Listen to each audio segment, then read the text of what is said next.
Okay, Chef Ryan is back. Uh, Class number 2, cast iron cooking. So I figured because of the way I look and the way I eat, I'm going to do dessert first. It's my favorite. So today I'm going to do an apple cobbler. It's simple, it's quick, it's easy, it's perfect for a cast iron pan. So what I'm actually going to do today is show you how to make this cobbler dairy and soy free. Reason being, I'm lactose intolerant, allergic to dairy, but my son is also soy and dairy free. So I want to show you how easy it is to adapt this and it still tastes delicious. So let me just kind of go over some of the ingredients that I have, and I will post the recipe in the comments section for you guys to try at home. So for me personally, when I'm picking apples, I like green apples, but I like to use a crunchy red. So I picked an organic Honeycrisp apple, and I leave the skins on. Call it lazy, call it preference, whatever you'd like to do, but I choose to leave the skin on. These Honeycrisp right now are perfect. They're crispy, they're crunchy, and they're really sweet. So it's important when you are making a cobbler, first of all, that it can be seasonal. So depending on the time of year, can depend on what you put in it. This would be a perfect time to do a mixed berry cobbler as well. So because my apples are pretty sweet, I don't need to go overboard on the sugar because they're going to provide a lot of sweetness for me. So I have an oven preheated at 375 degrees.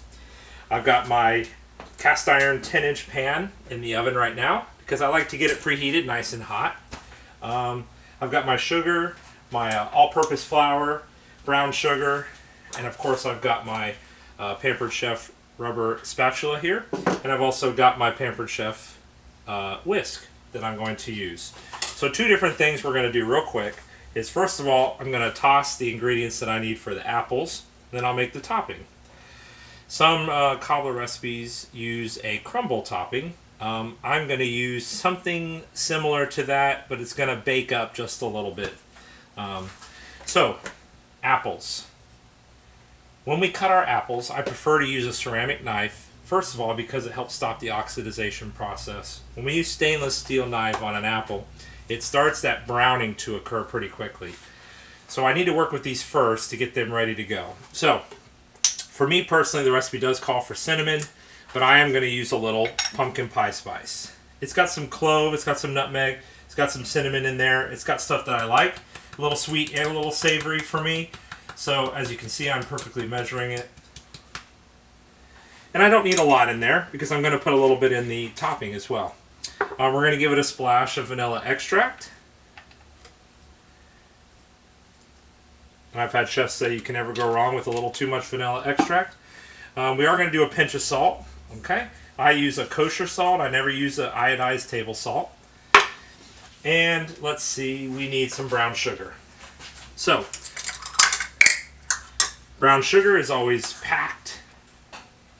Nice and packed. Good brown sugar. Right in there. And what I'm going to do is just kind of give that a toss. And you may say, well, Ryan, there's no acidity in there. I'm choosing to not put lemon juice in my apples right now. That's just a personal preference. But you could actually absolutely do a little splash of lemon juice if you wanted. And I'm going to let you guys see what that looks like. Nice and coated. Everything looks good. You could also put a little cornstarch on here. But the apples don't leach too much water, so I'm not super concerned about it. And I like mine a little runny because I always serve it with some dairy-free ice cream. Salt, pumpkin pie spice, vanilla extract, and some brown sugar. Okay, so that takes care of that. Now for our topping, what I'm going to do here is going to go ahead and get, for me, because the apples are already pretty sweet, I'm going to do about 3/4 cup of sugar.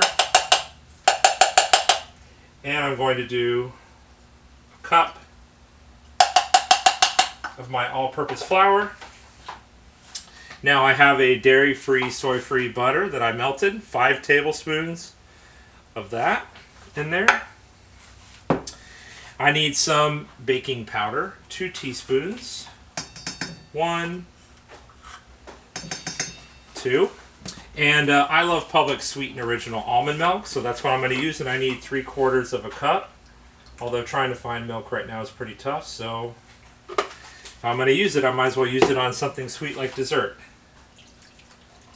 Okay, I've got my milk, my butter, my flour, my sugar. We need a little pinch of salt. A little pinch of salt goes really, really well with dessert. Now we're going to just kind of whisk this up really, really nice. And we want this to be thick. And what I'm looking for is like a thick, almost it's going to look identical to pancake batter. And I might throw a little more flour in there to thicken it up if I feel like it's not quite, doing its thing.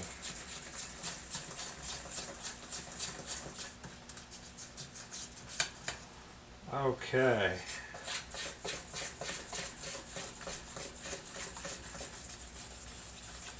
We are lump free. Good to go here. Got my sink right underneath you guys. All right, so now my apples are ready. I'm going to put this to the side. I'm going to move my flour and my sugar and show you guys the process now. So yesterday we talked about cast iron a little bit, and I have my cast irons in the oven right now, preheating with my oven. That way they're going to be nice and hot, so when I put everything in, it'll start to the cooking process right away. So for this one, we're going to use the 10-inch skillet, okay? And I have a little something special I'm going to put on the top of this cobbler. Okay. Alright, we've got our 10-inch skillet, nice and hot, ready to go. So, I'm going to pile in my apples. Beautiful sound, that's exactly what we want to hear. No, that's not me over here going shh. And we're going to spread those apples out.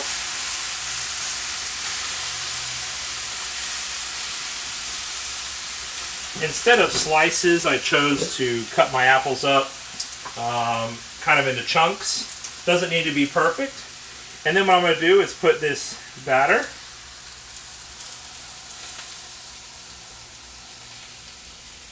right over top, guys.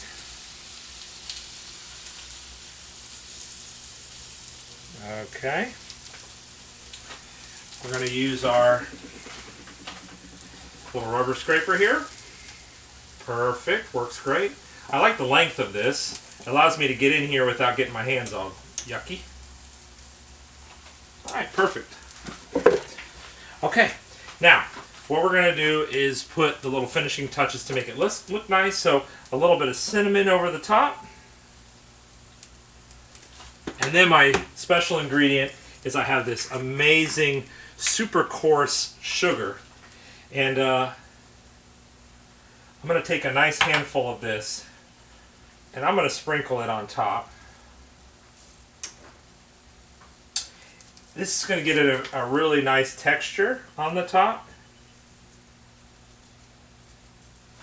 Okay, now 375 degrees. I'm going to kind of try to show that to you guys right there. Back in the oven.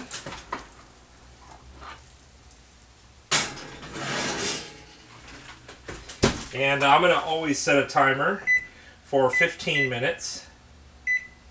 And we always can add time, but we can't take time away. So I'm going to pause the video and then we'll come back when it's done.